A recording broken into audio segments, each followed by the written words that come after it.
I've recently started playing a lot more Janna this split on my climb to Challenger, and I've been trying a lot of different items and runes. I initially made the Glacial Build after the big changes at the start of Split 3 where almost all enchanter items got nerfed, and was exclusively running that until the most recent nerf to Barrier in 14.22. I wanted to look for an Ignite based Janna build after that because I felt like the bot lane summoner spell meta would shift from ADCs taking Barrier to heal, which would make my Glacial Build weaker since it's a scaling oriented build that uses heal. After a lot of testing, I found 3 different loadouts that I switched based on the draft of a game. Being able to flex these builds makes Janna feel OP even in the most terrible matchups. I want to share with you the runes and item choices and when I like to run each. I think that Janna is in a great spot right now in the meta, and if you can flex the right items and runes, you can even blind pick her. The first build that I like running is a hyper aggressive playstyle that utilizes Janna's passive where her basic attacks and Zephyr do bonus magic damage based on movement. This is my speed maxing build that honestly feels great to play because of how strong and fast you are. It does not scale well into the late game compared to her other builds, but makes up for it with how hard you spike in the early and mid game. If you've played the old Janna build when Zazak and Mandate was popular, you'll love this one because it's very similar. The runes for this are Airy, Mana Flow Band, Celerity, Scorch, with Eyeball Collection, and Relentless Hunter. People always ask why I go Eyeball Collection over Zombie Ward, and it's because you can snowball a lot harder with Eyeball Collection. They both give the same adaptive force when they're fully stacked, but it takes a lot longer to clear 10 wards as opposed to getting 10 kill participation. For the shards, I go Adaptive, Movement Speed, and Flat Health. Go W max on this build, and make sure to take Flash Ignite for the most kill pressure. Moving on to the items, the thing that makes this build so great is that you spike really hard on just the components. The best opening on this build is to try to rush Boots of Swiftness, Aether Wisp, and a Dark Seal. Once you have these components, you're going to be one of the strongest and fastest champions in the game where you can move first and win most fights on the map. When I'm at these components, I always say this is the best part of the build. For the support item, I like going Slay because the extra movement speed will give us more damage. This build is all about just maximizing those things. After the components, we're going to focus on finishing Shurelyas, and then it's going to be a toss-up between finishing Medjayas or flexing any of these items. If you are super ahead and have a lot of stacks in Dark Seal, Medjayas is an easy slam. Quick reminder that if you have 10 stacks on Medjayas, it also gives you 10% movement speed, so if you ever can get to this point, you actually become raid boss. As for the items to flex, you should go Ardent if you have a lot of fed AD hyper carries. If you have an AP heavy team, Staff is good. If nothing fits the criteria, Mandate is also fine. The nice thing about these 3 items is that they have the most AP compared to other enchanter items, so the power curve feels a lot stronger as you build your second item. Mikhail's is really nice when the enemy has a big crowd control ability that you need to save someone from, and Oblivion Orb is actually really underrated on Janna because her autos actually trigger it because her passive makes it count as magic damage.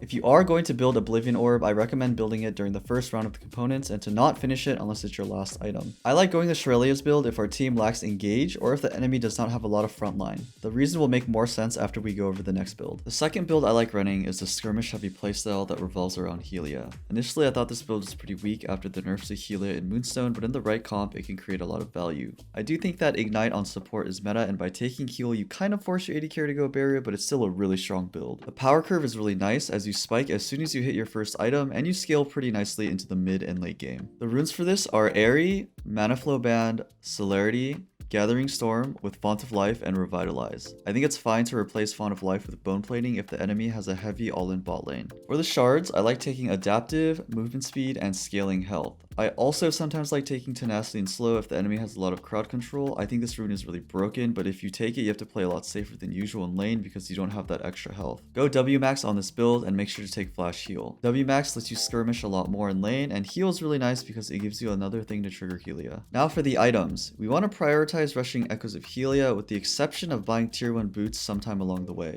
A small little thing, I like going the health portion of the build if I'm against a hard matchup bot. So the reason why I heavily prioritize Helia is because it's one of, if not the strongest first item power spikes in the game. It is a very front-loaded item as the damage and healing does not scale. You will win most fights in the early game just because you can stat check enemies hard. I know most Jannas like to rush Boots of Swiftness, but trust me, it's not worth delaying your Helia for 700 gold. Make sure you are actively thinking about cycling the shards because if you optimize the item, it's not balanced. Moving on to the rest of the build, after Helia, I like going Boots of Swiftness, and if I'm super ahead, this is when I'll buy a Dark Seal. Around this time, your support item will complete, and I like going Dreammaker for this loadout because the extra stats helps with stat checking. From there, we go Moonstone, and then you can pretty much flex your last item to be Redemption, Dawn Core, Medjayas, or Mikhail's. The reason why we don't flex items like Staff, Ardent, Mandate, or Shurelya's on this build is because we have a lot more synergy on amplifying heals and shields, so we get more out of them compared to the buffs that those items give. I run this build when the enemy has a lot of frontline and we have a comp with Engage. This build basically revolves around Helia, so if the enemy has at least 2 bruisers or tanks, you can easily find a lot of value. One really important thing about this build is at the start, you want to focus on stacking Helia, but once you get to the later game, your focus switches on getting value from Janna's E. The problem with this is that they work inversely with each other because you want to open with W to get more shards from Helia, but Janna's shield gets 20% cooldown refunded if an ability slows or knocks up. In the early game, Helia gives more value and we are W max, so we want to open with that, but once we get Moonstone and we have more points in E, the shield scales a lot harder. So at a certain point, we want to focus more on cycling out the shield rather than Helia, which means we want to open with the shield instead of W.